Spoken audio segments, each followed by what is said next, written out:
Good day, everyone. So today, di ba, for the past months, you spent your time designing your study, writing your instruments, and collecting the raw data.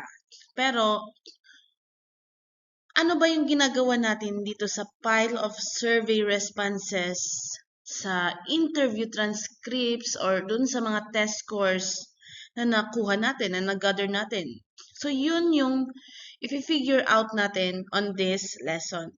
So, ang focus ng discussion ngayon is isa sa mga importanteng chapter sa inyong research paper, which is all about presentation, analysis, and the interpretation of data. So, dito naman, we are going to turn your raw numbers into meaningful answers. So, tignan natin yung iba't ibang, ayan. So, tignan natin yung step-by-step process sa pag-transform ng inyong magulong data, syempre kasi raw pa lang siya into a digital format ready for analysis. So, syempre kailangan natin siyang ang tawag dito, i-summarize in Excel or sa kung ano man ang pwede nyong i-summarize to. So, ito is para siyang roadmap. So, ito yung roadmap na gagawin nyo for the next few days that you are working on your thesis. So, start tayo dito sa raw data. So, lahat ng process, nag-i-start siya sa raw data. Ito yung physically collected data na ginawa nyo. Saan ba ito galing? Ang mga raw data. This comes from the questionnaires. So, yung survey or yung forms nyo. From your interviews. So, yung mga notes nyo. From talking to people or to your respondents. From your observations. So, kung meron pa kayong mga field notes or nagre-record kayo ng mga behaviors. From the documents. So, may mga data din kayo in-extract from records, from reports, or from existing literature. So, itong raw documents na to, kailangan mo na siya dumaan sa editing. So, itong editing, this is the quality check. Yung mga respondent ba nag-skip ng question? Did they mark 2 answers where they should have marked 1? Yung mga interview notes nyo ba, nagme-make sense ba siya? So, kailangan natin i-clean up yung inconsistencies before tayo mag-proceed or hindi magiging okay or magiging flawed yung ating mga results nito. And then, the core process is coding. After natin ma-edit yung ating mga raw data, we are going to code it. So, ito naman is a critical step. Especially kapag nagdi-deal tayo ng qualitative data. So, di ba, sa atin, in agribusiness, most of our data are qualitative. So, you must be, so dapat alam natin or careful tayo when it comes to coding. So, dapat careful tayo sa, for example, yung pag-convert natin ng yes or no into 1 or 0. So, bakit nga ba tayo nagko-code? Kasi, kailangan natin mag-code kasi yung ating mga softwares or yung, let's say, the Excel or mga statistical softwares, mga computers, they are analyzing numbers, not words. Kaya kailangan yung mga words na results natin, we are going to code it. Okay. So, ano ba yung mga steps for coding? The first one there is to develop a code. Ayan. So, kailangan mong mag-create ng code book.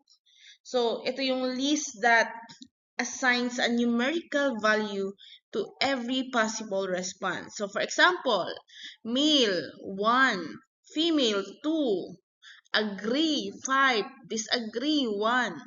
So, ito yung parang code book mo na kailangan may separate list ka ng codes mo na ginamit dun sa mga responses of your respondents. And then, after that, you code the retrieve instruments. So, physically or digitally, i-apply nyo itong code dun sa raw data nyo. Ibig sabihin, you will transform the words and mark it into numerical codes. And then, you are also going to verify the coded instrument. So, kumbaga, magsa-second quality check ka. Baka yung pinacode mo or yung unang mong set of codes is may mga errors, hindi consistent. So, kailangan nyo yun i-verify. You have to ensure accuracy. You can't fix a wrong code later in your analysis, di ba? So, once na na-code na or once coded, lahat ng data na ito, i-enter nyo na sa software. So, in our case, usually, ang ginagamit natin is Excel alone. So, kailangan na natin yun i-enter sa Excel to create the preparation of data matrix. Ito na siya. So, yung data matrix, simply, this is just an organized spreadsheet. So, lahat ng row, it represents a respondents. And lahat ng column represents a variable. So, mamaya makikita natin yan. Or, mamaya, ipapakita ko na lang sa inyo. Or I will send a video that also that explains paano yung preparation of data matrix. So, itong matrix na ito yung magiging foundation ng lahat ng analysis na gagawin nyo. So, from this clean matrix, pupunta naman tayo sa presentation of tables and graphs. So, you will notice na meron tayo ditong different lists of different types of visuals like pie chart, bar graph, scattergram, etc. So, titingnan natin yung lesson natin. All throughout this presentation, we will discuss itong lahat ng to. So, this is just a roadmap of what you will learn from this discussion. Okay.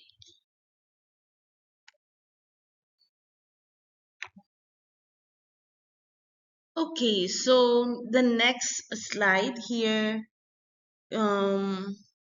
we have here the definition of coding. So, sabi dito, coding refers to the process of grouping and assigning numeric codes to the various responses to a particular question. So, para lang itong gumagawa ka ng translation key. Diba, pag tinitingnan mo yung raw data mo from the responses of your respondents, you are seeing words. So, nakikita mo strongly agree, yes, female, or yung iba age, 25, ayan. So, yung mga Excel natin, hindi nila ito naiintindihan. So, and they are only understanding yung mga, ang naiintindihan nila is yung mga numbers.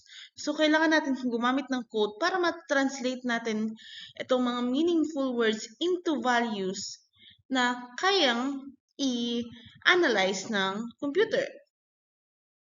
Okay. So, syempre, pag nagawa natin yun ng maayos, magiging facilitated yung inyong results. So, yung pag-code, it makes your data uniform, each to count, ano pa ba. And, mas madali tayong gawa ng mga statistical operations like finding yung mean, yung frequency, yung percentage, ganyan. Okay. Now, necessary yung mga numbers when it comes to coding because it contains, ayan, wait lang. Tingnan natin to. In coding, analysis of the results is facilitated. Coding of the responses varies. If the researcher will enter the results in a computer using a specific program like Microsoft Excel or any statistical package, coding by name should be avoided. In other words, responses to questions on gender should be entered as male or female or M to M and F. Ayan. Kasi 'di ba, let's say for example in Excel, ang Excel very case sensitive 'yan. Pero yung unang mong input is big letter yung F sa female, yung sa second input mo small letter yung F sa female. So, it will be counted as two different categories.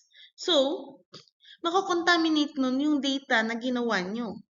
Kaya, hindi tayo pwede gumamit ng mga words sa pag-analyze ng ating mga data. Or sa summarize or interpret ng ating mga data. So, ang solution natin doon is kailangan natin mag-assign ng mga numerical code. Okay.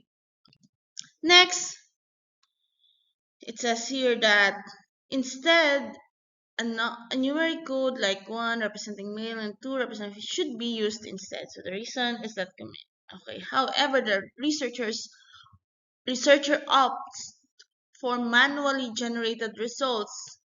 Then, for nominal data like gender, highest educational attainment, and other symbols in coding could be used. There will, however, be difficulty in determining the frequencies for each variable, since the researchers still need to count how many males and females were there for the entire study sample or the population.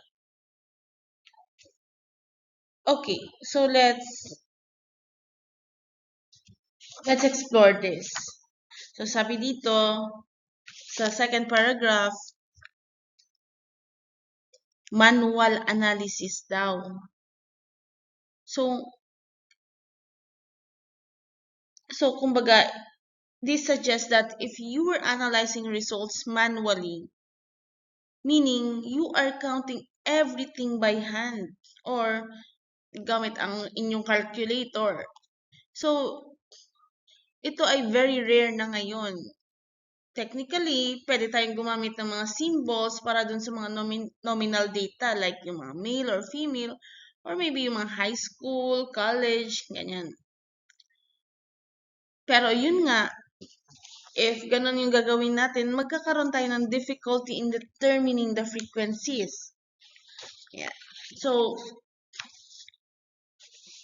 mahirap siyang itali. Kaya, we will be using some codes. So, here are some tips in coding the data for beginners.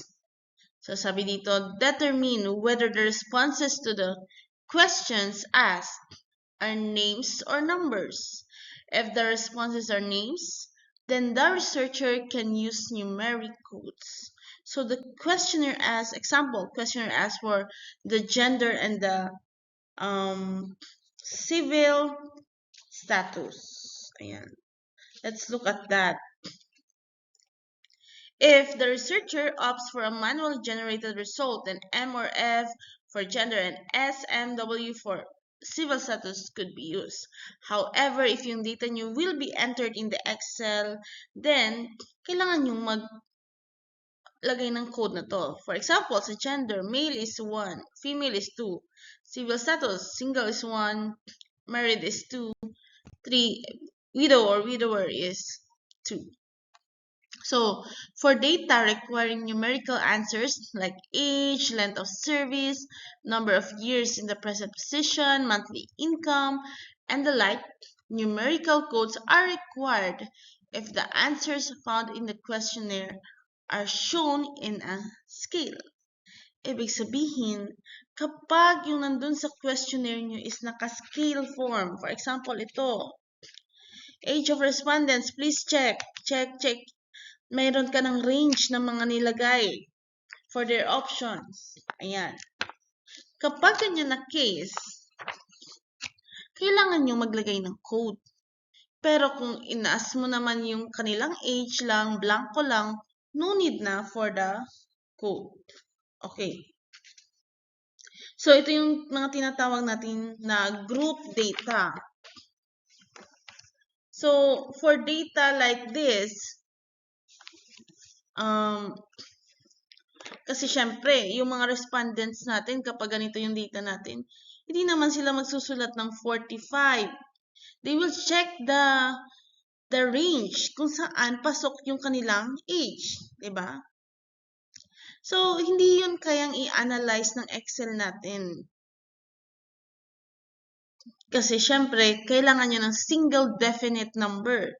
So, itong mga scales na to, ititreat natin to parang male and female kung saan maglalagay tayo ng ordered numerical code to each group. Okay. For example, itong group na to, 1, 2, 3, 4, 5, 6. Yan yung mga assigned codes natin. So, gamit lang tayo ng simple na numbering ng 1, 2, 3, or 5. Okay. Next naman,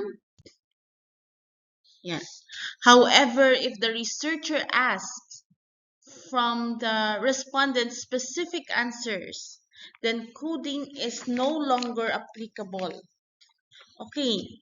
Ibig sabihin, hindi nyo na kailangan ng coding kapag may mga specific answers kayong tinatanong. Ito yung sinasabi ko kanina. Age, sila na yung ipapalagay nyo. Number of years, sila na papalagay nyo. Kaya nga, di ba? Also, parang mas recommended ko din to. Kasi, you will really know the exact na age nila, exact number of years, and so.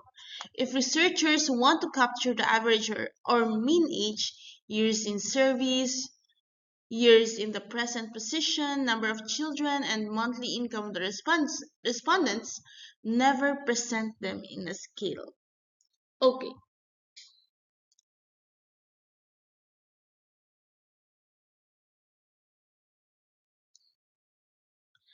Now, always place the code for each variable at the bottom part of the questionnaire or data matrix and mark it legend. So, pakalagay din natin naman dun sa Excel ng mga codes. Maglalagay tayo ng legend sa dulo. So, yun yung magiging basis of ano ba itong mga codes na to. Okay. Now, let's proceed to the preparation of data matrix. So, the data matrix is a template or a format that researchers prepare to facilitate preparation of tables before analyzing the results. So, in the data matrix, all responses of individual respondents are entered. Researchers who desire for a computer-generated data are advised to use the data matrix. So, yung data matrix naman, once na na-code na natin, we have to enter itong mga responses ng respondents natin in the Excel. Okay, so here are some easy steps in the preparation of data matrix. So, first is, you have to determine ano ba yung mga variables na study nyo. Ang variable pa dyan is, kunwari, yung typhoon, ano pa, merong ibang ano dyan, or let's say the volume of production, mga ganyan. And then count the number of variables as found in the questionnaire. The number of columns in the matrix or worksheet should be the same as the number of variables as found in the questionnaire. So, I will also show you later ano ba itong itsura ng preparation matrix na to. Ay, yung data matrix na to. Pre-number the questionnaires retrieved. If your respondents are grouped, say, nurse, midwife, hospital, etc., then number them chronologically from 1 to n. Do this for the rest of the group of respondents. However, if the specific question does not require a separate response for each group of respondents, then pre-number the questionnaire in any sequence you like from 1 to n. So, enter the responses for each respondent in the matrix using the code you previously decided to use. So later I will show you that. The columns represent the variables of the study, and the rows represent the respondents. Thus, all responses of all respondents are entered in one row. Okay, so let's have this as an example. The social psychological dimensions and work performance of nurses in hospital in Region 5. So, for example, one of the specific questions sa kanilang is, what is the social dimension of nurses in hospital in Region 5 along age, civil status, highest educational attainment, years in service, and the monthly salaries? What is the psychological dimension of nurses in hospitals in Region 5 along attitude, locus of control, and aspirations? What is the work performance of nurses in hospitals in Region 5 along the following: assessment, planning, and intervention? So this is their sample questionnaire. So meron for the first specific question, ito yung mga itatanong nila. The second specific questions, they are going to use a Likert scale. So, yeah. Ayan. And then, this is the example of the data matrix. Ito yung sinasabi namin. Nasabi natin, kunwari ito. Anong tawag dito? Per specific question na meron sa kanilang, per specific question na meron sa, tawag dito, sa SOP. Ayan. So here, ito, all about the social dimension. The second group of columns naman is for psychological dimensions of nurses. Ayan. And then, lahat ng variables nandito sa column. So, ang column pababa, ito. Ayan. So, nandito yung age, kasi ito yung in terms of what? Sa social dimensions, CS, anong CS? Basta nandun din yan. HEA, YS, and MS. Respondent number. So, kunwari may 10 siyang respondents. Ayan. And, maglalagay kayo ng legend. For example, civil age, civil status pala to, highest educational attainment, years of service, and ano ba yun isa? Basta ganun. So, may coding dito. 1 kapag single, 2 kapag married, 3 kapag widower. So, you are to input. So, ilalagay dito yung mga responses ng mga respondents natin. Same din dito. Ayan. So, for facility of analyzing the results of the data matrix must be converted into tables or graphs. So, syempre, we need to convert this into tables or graphs. So, ito yung mga guide sa pag-prepare ng entry sa table. So, kapag ang variables nyo ay ordinal variables like age, the number of years in service, and the monthly salary, di ba? These are ordinal variables kasi ordered sila. So, determine na muna natin. Determine the highest age or the number of years in service and monthly salary. Highest. Determine the lowest. Subtract the highest age from the lowest age. Divide it by the desired interval and determine the range. So let's see. For example, the highest age is 63. The lowest age is 28. So we subtract 28 from 63, we get 35. And yung interval na, number of intervals that we want, let's say, is 7 intervals. So you just divide by 7 and we get 5, which is the number of ranges. So ito yan, 1, 2, 3, 4, 5. Yung interval naman is from 28 to 35. So 28, 29, 30, 31, 32, 33, 34, 35. So 28, 29, 30, 31, 32, 33, 34, 35. So that's 7 intervals. Ayan. This is converting the data into table, okay? Now, the same din sa gender naman. Sa gender naman, highest educational attainment, position, you just have to indicate yung mga variables as they appear in your questionnaire. And, tsaka na natin yan fill upan. For data which are shown in scale, what about the scales? Ayan, scale naman, I mean. So, ito yung mga ginawa nating, dun sa last na, questionnaire nila. So, ganito dapat yung itsura niya. Okay, so let's proceed naman sa presentation of data. So presentation of data is the process of organizing data into logical, sequential, and meaningful categories and classifications to make them amenable to study and interpret. So yung researcher, they have a variety of ways to present yung data. So, pwede natin siyang i-present into textual, into tabular, or even in a graphical form. Or pwede namang a combination of all these forms. So, sometimes it is necessary for a researcher to combine all this since too many forms may just muddle with the discussion, thus would likely result to confusion by readers. So, using one or two forms may suffice getting the information across. Okay. Now, in presenting the data, the researcher must be guided by the specific questions mentioned in the study. So, yung sequence of the question must also be the sequence of the data presented. So, for tables, diba, table is the most common technique na ginagamit ng mga researchers natin sa pag-present ng data. And according to Shaughnessy and Zechmeister, tables, they provide a more precise description of the results and the figures. And figures make it easier to see trends or patterns in the data. So, depende yan sa ina-highlight yung data. There are data na better presented in tables and there are also data that are na better presented in figures.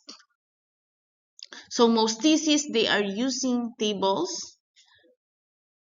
And then in framing the table, the researcher must be guided by a specific question. The table should clearly define the problem to be answered, and it should bear captions and headings to ensure facility in tallying the raw data from the question. So, in our separate meeting, we already discussed saan ilalagay yung saan ilalagay yung table name, figure name, saan ilalagay yung interpretation of the data, kung ano yung nauuna and all.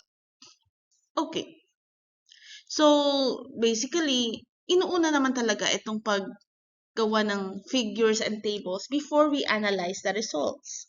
Kasi, it will also guide us on how we are going or how we analyze the result kapag nasa table na siya or nasa figure na siya. So, mas madali na lang i-discuss sa researcher. Now, we are also using graphs, and these are usually presented to give a more impact and the color to the study. So, yung graph natin, they are the same as tables, but the data from the graphs are, kumbaga, if we want our readers to see the trend or if we want to show in our discussion some trends na gusto natin i-discuss, then we are going to use graphs as a supporting figure. So, sabi, if the researcher tries to find out enrollment trends, then this could be best presented in graphs rather than tables. So, if you are going to present trends and so, you will use graph rather than table. So, ito yung iba't iba nating types of graphs. So, there are also researchers where pictures are attached. So, if pictures are necessary and vital, pwede din naman natin siyang include. Ibig sabihin, kunwari, you want to show the different, different tools na ginagamit sa farming. You can show it by pictures. So, dapat itong mga pictures na to, mga talagang pinicturean nyo to nung time na nandun kayo habang nag-i-interview. And then we also have here analysis and interpretation of data. So, after na natin ma-prepare yung tables natin and frequencies entered, analysis na tayo and present interpretation naman ng data. So make sure na yung sequence ng table natin is patterned after the specific questions. Check properly all entries of the table since a slight mistake will cause a big problem for the whole research results. So guided by the specific questions, the table must bear the correct title. In other words, if the table purports to answer the first question, specific question, then the title of the table should jive with the specific question. Do not, however, place as a label of the table the specific question.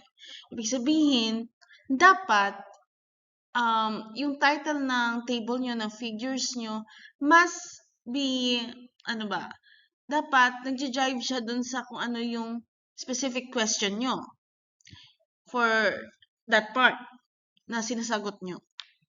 Hindi, pero it doesn't mean na kung ano yung nandun sa SOP nyo na question, yun din ang ilalagay nyo sa title. Mali yun. Okay.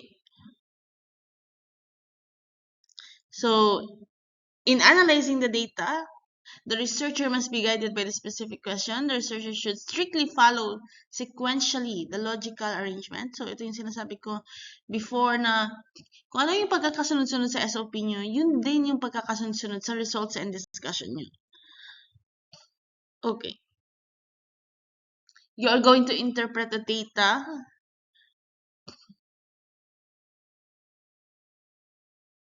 It is also in these parts where the researcher should try to look for studies that would substantiate or repudiate the findings of the research.